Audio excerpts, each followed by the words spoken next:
Good afternoon, everyone. It's just after the new year, coming back to everybody in the office. I want to talk about something that I'm seeing a lot more lately of, and it's fraudsters. People that are, obviously that are involved in various types of fraud. Let me turn the volume up. One of the things in particular, the large Ponzi scheme. There's one of my favorite TV shows is Two and a Half Men, and I remember that at one point or the other, one of the cast members there, Alan, had engaged in a Ponzi scheme where essentially he was getting money from his family, and then it was financing his lifestyle, and then before you knew it, he was on his way um, uh, to some kind of probably criminal activity, but he ended up having an epiphany and giving a lot of the money back, coming clean. Regardless, there was another a watch gentleman that had opened up a series. He was consigning high dollar watches out of Dallas, and then he ended up moving out to Beverly Hills and was big time on social media. Had this very lavish lifestyle, driving Lamborghinis, excuse me, things of that nature. Come to find out, he was taking one watch that he had consigned and using other people's property watches to pay off the other person. Sometimes he just wouldn't, give the money back for the watch entirely, and it leads me back to, like, for example, FTX, where FTX at one time or the other, uh, turns out it was a giant Ponzi scheme, but it even had the government that was involved. There were people that were making monetary transactions through the government into Ukraine at one point, and it was going through FTX. This leads us to one of the main issues involving some of the people that excuse me, people involved in these Ponzi schemes. Number one, um, they are very good at not really giving out a whole lot of details of what they have going on.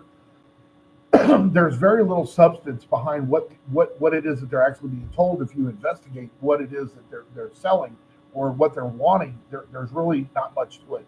But they can be exceedingly charming, very warm, very engaging, and for the most part, they seem very trustworthy. They make you want to be very comfortable. They can be extremely persuasive, but they're also generally, because they feel that they're getting over on everybody. They feel like they're smarter than everybody, and that arrogance and the dishonesty and the selfishness lead us to a little bit of discussing, what is it that we have in the diagnostic statistical manual, number 5, that would look to see what a Ponzi scheme, or, what are we looking at? And I think we've narrowed down a couple of them, and there's probably some clusters out there to be included. It's not an exact science, but number one, the narcissistic personality disorder. You have this grandiose, self-inflated sense of yourself, so that again, you feel that you're smarter than anybody. You feel that you can get over on anybody. You feel that you're not going to be caught. So you might as well go ahead and keep doing what you're doing. I think some of the symptoms in looking at that, clearly narcissistic personality disorder would be one. I also think that there's a certain element of the antisocial personality disorder, because clearly these people lack the empathy of the problems that they're leading, to other people. Now, it may not be violent behavior; it's just, ripping people off. But regardless, it's very irresponsible. It hurts a lot of people, and simply they just do not care. They're funding a particular lifestyle. They're moving forward with what it is they want to do. And I think it's interesting because we're seeing more and more of these cases pop up lately. We're seeing a lot more people that are being arrested, people being charged. And I think that anytime that you see anything where, it's too good to be true, it's too easy, I think that you have to pause and really look at it and dig down and look at the substance. Um, we've talked about Jeffrey Epstein before.